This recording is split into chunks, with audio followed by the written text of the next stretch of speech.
Nam-myoho-renge-kyo, Nam-myoho-renge-kyo, Nam-myoho-renge-kyo, Nam-myoho-renge-kyo, Nam-myoho-renge-kyo, Nam-myoho-renge-kyo, Nam-myoho-renge-kyo, Nam-myoho-renge-kyo, Nam-myoho-renge-kyo, Nam-myoho-renge-kyo, Nam-myoho-renge-kyo, Nam-myoho-renge-kyo, Nam-myoho-renge-kyo.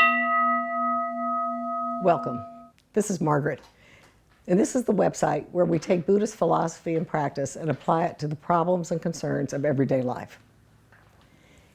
Today, I want to discuss the differences between the mystic law and the law of attraction. I had a question this week. Why do we need to chant in front of the Gohanzen if the law of attraction works on its own? A friend of mine told me, you don't need the Gohanzen, just think positive. And she made me feel really confused. I think this can be confusing, and I think it's confused a lot of people. Now, I have a full discussion of this question in my vlog, Why is it important to have faith in the Gohanzen? And see the URL at the end of this vlog. But in this vlog, I want to discuss the differences between the law of attraction and the mystic law. So let's talk about first, what is the mystic law? The following is a quote from Life an Enigma, a Precious Jewel, written by Daisaku Ikeda in 1982.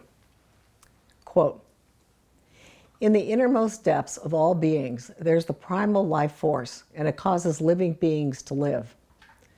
The same force supports inorganic matter and works it into the harmonies and rhythms of the great cosmic existence. In Buddhism, it's called the mystic law.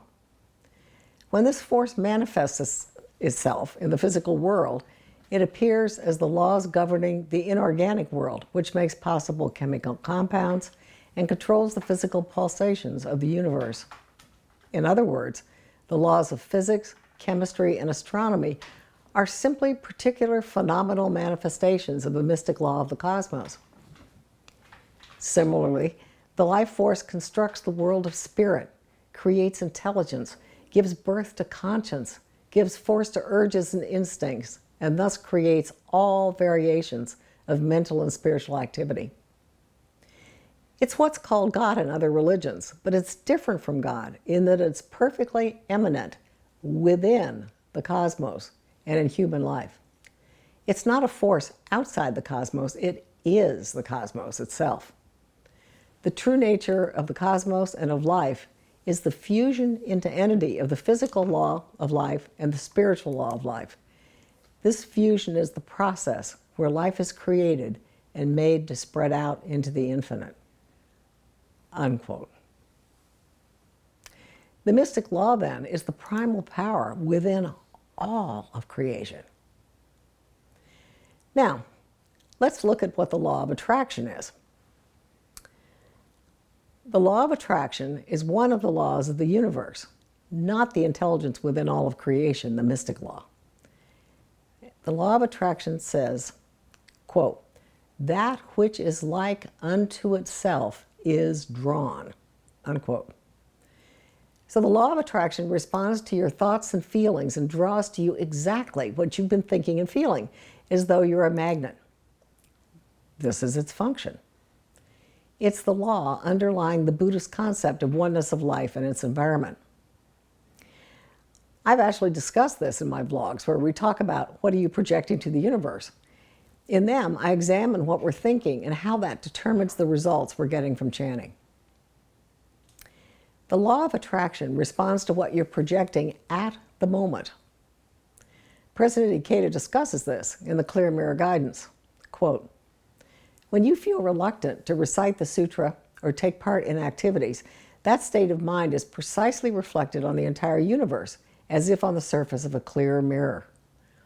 The heavenly deities will then also feel reluctant to play their part and will naturally fail to exert their full power of protection. On the other hand, when you joyfully recite the sutra, chant Nam-myoho-renge-kyo, and carry out activities with the determination to accumulate more good fortune in your life, the heavenly deities will be delighted and valiantly perform their duty. If you practice reluctantly, with a sense that it's a waste of time, disbelief and complaints will erode your good fortune. And if you continue to practice this way, you will not experience remarkable benefits." Unquote. The law of attraction is one of the laws of the universe, but not the intelligence which creates everything in the universe, the mystic law. So let's talk about what the powers of the mystic law are and how it's different from the law of attraction. The law of attraction only manifests what we're projecting to the universe in the moment. But here are the powers of the mystic law as described in the Heritage of the Ultimate Law of Life, page 102. Number 1, the mystic law has the power to burn away earthly desires that give rise to suffering. Unquote. Once we base our lives on the mystic law, we come to realize our temporary desires come and go. The rock of the mystic law gives us the stability upon which to deal with the ups and downs of life. Second, the mystic law has the power to illuminate the darkness of ignorance in people's lives. Unquote. When we come to realize we're one with that creative power, we come to use it in our lives with better and better effect. Recognize when it's communicating with us through ideas and nudges. We come to understand we are it. Third, quote, the mystic law has the power to dispel clouds of karma, unquote. Fourth, quote, the mystic law has the power to bring forth the pure life state of Buddhahood, unsullied by the evils and impurities of the world, unquote. So when we chant about our concerns and goals, each becomes a stepping stone to enlightenment. This means that the mystic law has the power to enable us to purify our lives so that we can become Buddhas. That means we can take our awareness from lower levels of consciousness and raise it to the higher ones as we do our human revolution. Fifth, quote, the mystic law has the power to sweep away all delusions and worries, unquote. As we chant, we come to understand that anything can be handled with the mystic law. Sixth, quote, the mystic law has the power to establish a brilliant state of absolute freedom that's never deadlocked, unquote. When we base our lives on Nam-myoho-renge-kyo, we exhibit the wisdom to deal effectively with any situation, creating the most valuable outcome. And finally, quote, the mystic law has the power to illuminate the illusions of birth and death, unquote. We come to experience that we are eternal as well as phenomenal, and that when we die, we're one with the mystic law and will come once again to play our part on the stage of life, as a wave arises out of the ocean. We practice in order to achieve Buddhahood, and we increasingly embody the mystic law as we chant the Gohanzen year after year, bringing it out to use in everyday life. The law of attraction works with the stepping stones along the way, giving us feedback on what we're projecting to the universe through the results we are or are not having and the circumstances we create in our lives.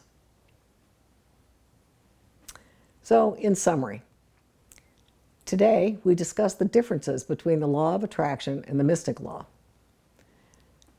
The law of attraction is a law of the universe, which says like unto like is drawn. In other words, what we project in the universe comes back to us. The mystic law has the power to burn away earthly desires that give rise to suffering. It has the power to illuminate the darkness of ignorance in people's lives. It has the power to dispel clouds of karma and to bring forth the pure state of Buddhahood, unsullied by the evils and impurities of this world. It has the power to sweep away all delusions and worries. And it has the power to establish a brilliant state of absolute freedom that's never deadlocked. And finally, the mystic law has the power to eliminate the illusions of birth and death. Here are some other URLs you might like. Why is it important to have faith in the Gohanzen?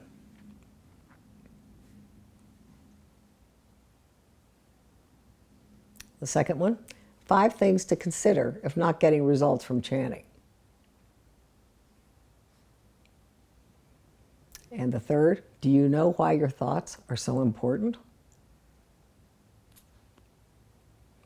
I want to thank you for your comments. I thoroughly enjoy hearing what you're thinking. And I try to answer questions in the order that they come to me. I'll see you in a couple of weeks.